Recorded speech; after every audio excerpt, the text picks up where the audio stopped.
বন্ধুগণ, আজকে আমি আপনাদের সঙ্গে শেয়ার করব হেলদি একটি সালাড রেসিপি। সাধারণত আমরা যারা ডায়েট করি তাদের জন্য পারফেক্ট এই সালাড রেসিপিটি।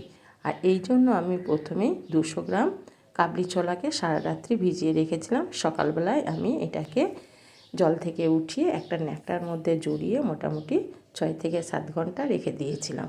তারপর এটাকে আবারও ধুয়ে আমি একটা বাটির মধ্যে উঠিয়ে নিয়েছিলাম। এবার গ্যাসের মধ্যে একটা প্যান বসিয়ে দিয়েছি। আর প্যানের মধ্যে আমি জল সমেত ছোলাটাকে দিয়ে দিলাম, অল্প একটু লবণ দিয়ে দিলাম। মোটামুটি 2 থেকে 3 মিনিট এটাকে আমি সেদ্ধ করে নেব। খুব বেশি সেদ্ধ করার দরকার নাই, কারণ এটা জলের মধ্যে ভিজানো ছিল, এটা নরম হয়ে যাবে। শুধুমাত্র আমি 2 থেকে 3 মিনিট এটাকে সেদ্ধ করে নিলাম। এবার গ্যাসটাকে বন্ধ করে দিয়ে আমি একটা স্ট্রেনার দিয়ে এটাকে ছেঁকে নেব। জলটা আমি পুরোপুরি ছেঁকে নিয়েছি। এবার আমি কাবলি ছোলাটাকে একটা বাটির মধ্যে নিয়ে নিলাম। এবার আমি এখানে দিয়ে দেব সেদ্ধ আলু, যেটাকে আমি ছোট ছোট করে কেটে নিয়েছি 1 বাটি। আর ছোট বাটির 1 বাটি কুচনো গাজরটাকে দিয়ে দেওয়ার পর আমি এখানে দিয়ে দেব টমেটো কুচানো। আমি বীজগুলোকে ফেলে দিয়েছি, শুধুমাত্র টমেটোর উপরের অংশগুলো নিয়ে নিয়েছি। একটা ছোট সাইজের আমি শসাকে ছিলে ছোট ছোট করে কেটে নিয়েছি, সেটাকে দিয়ে দিলাম। এবার আমি এখানে দিয়ে দেব কুচনো কাঁচা লঙ্কা। ঝালটা আপনারা আপনাদের পছন্দ মতো দিয়ে নেবেন। আমি এখানে 2টো লঙ্কা দিয়েছি। এবার এখানে দিয়ে দিলাম কুচনো ধনেপাতা। ধনেপাতাটাকে দিয়ে দেওয়ার পর আমি ছোলার সঙ্গে এই সবজিগুলোকে ভালো করে মিশিয়ে নেব।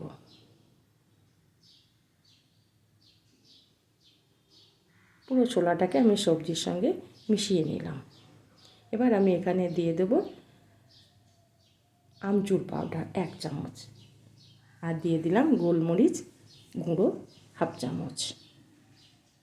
আর যেহেতু আমি ছোলাটা সেদ্ধ করার সময় লবণ দিয়েছিলাম, নর্মাল লবণ, সেই জন্য এখন আলু আর গাজরের জন্য দিয়ে দিলাম বিট লবণ।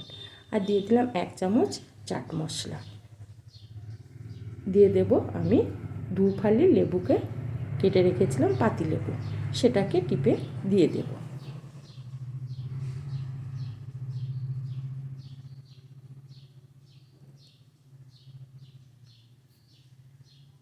এবার আমি এখানে দিয়ে দিলাম খাঁটি সর্ষের তেল। এখানে আমি 1 চামচ দিয়ে দিলাম। আপনারা যদি ইচ্ছে করে সর্ষের তেলটা স্কিপ করে যেতেও পারেন। আমাকে সর্ষের তেলের সেন্টটা ভালো লাগে, সেই জন্য আমি 1 চামচ দিয়ে দিলাম। এবার আমি সমস্ত উপকরণগুলোকে 2টো চামচ দিয়ে ভালো করে মিশিয়ে নেব।